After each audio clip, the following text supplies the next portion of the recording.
Our 26th project was artist duo Allora and Calzadilla in 2012 at the Victorian Library. It's a beautiful neoclassical building, and we were very thrilled that we could use that as a venue. We were allocated the Cohen Galleries, which originally housed the NGV. So it was a lovely coincidence that the work was performed at the very origins of the NGV. Allora and Calzadilla started to collaborate when they were students in Florence in 1995.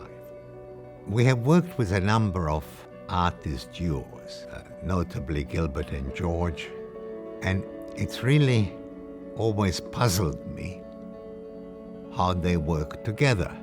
Who is the more creative, who is the better organizer, who executes the works better, and it still puzzles me. I mean, Gilbert and George have been working together for, 60 years almost. Allora and Calzadilla only about 25, 30 years. But it's a very interesting combination. Their work is very diverse. It ranges from enormous woodcut prints. I've never seen woodcuts that large. They make sculptures, videos, films. And they had a very early recognition. They were selected for Documenta 13 in 2012. But importantly, they were chosen to represent the United States at the Venice Biennale in 2011. And Naomi and I were fortunate to be at the opening, meet with them again, and see the work. You couldn't mistake it. In front of the neoclassical American pavilion, they managed to get an old tank, an army tank, and they turned it upside down. The treadmills were running, and they got American Olympic runners to run along the treadmill of the tank as it kept turning. I mean, it was an incredible work. It was quite confronting. It spoke to their social, historical references in their work. They were very anti-war, anti-armaments, as they lived in Puerto Rico. And during the Second World War, the American Army used Puerto Rico as a testing ground for ammunition. And there's still a lot of contaminated ground. So a lot of their work deals with that.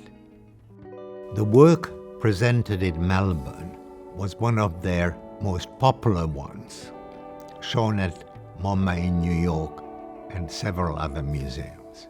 It's called Stop, Repair, Prepare.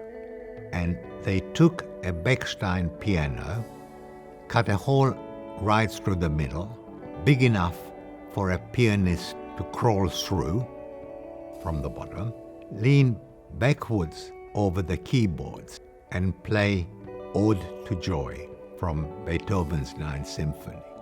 It was first presented in the Haus der Kunst in Munich in Germany in 2008, and it had great historical significance, as it was in Haus der Kunst in 1937 that Hitler was inaugurated as president of Germany, and he had a pianist on a Bechstein piano play Ode to Joy. So they always work with historical references, which gives an enormous depth to their work. There were 3 of those pianos. The work was an addition of 3, and we had to borrow the piano from a collector in Canada who kindly lent it to us. The piano arrived in Melbourne in September, I believe on the 26th of September, so the pianists had about 6 weeks to practice.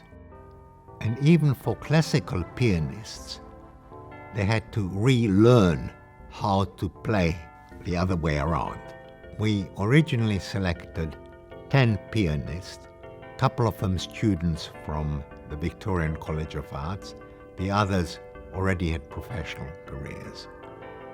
4 of them didn't quite make it, so we finished with 6.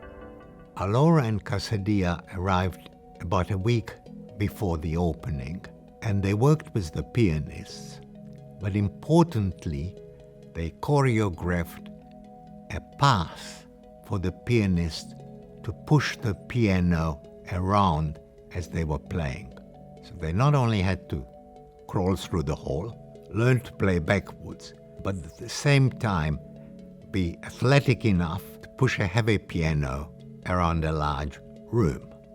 It was a fascinating project that combined performance, music, history all in one, and the contrast between having live music next door to a library added an extra element to it. And we had very, very little objection from the librarians. They were all very enthusiastic about it. As the piano was pushed around by the players, the audience followed them and watched from every angle. It was really fascinating to watch young children. They were quite mesmerized and went as close as possible to the pianist to see how they do it.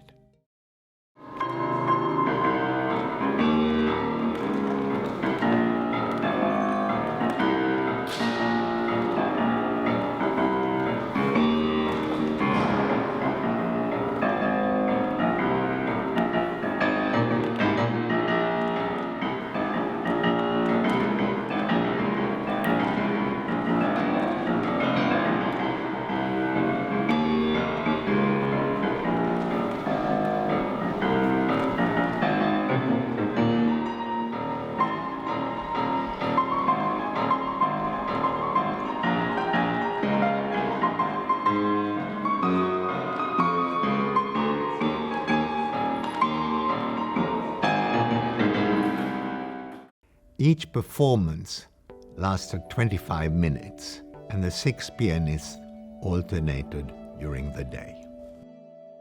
Beethoven's Ode to Joy has become a universally beloved masterpiece.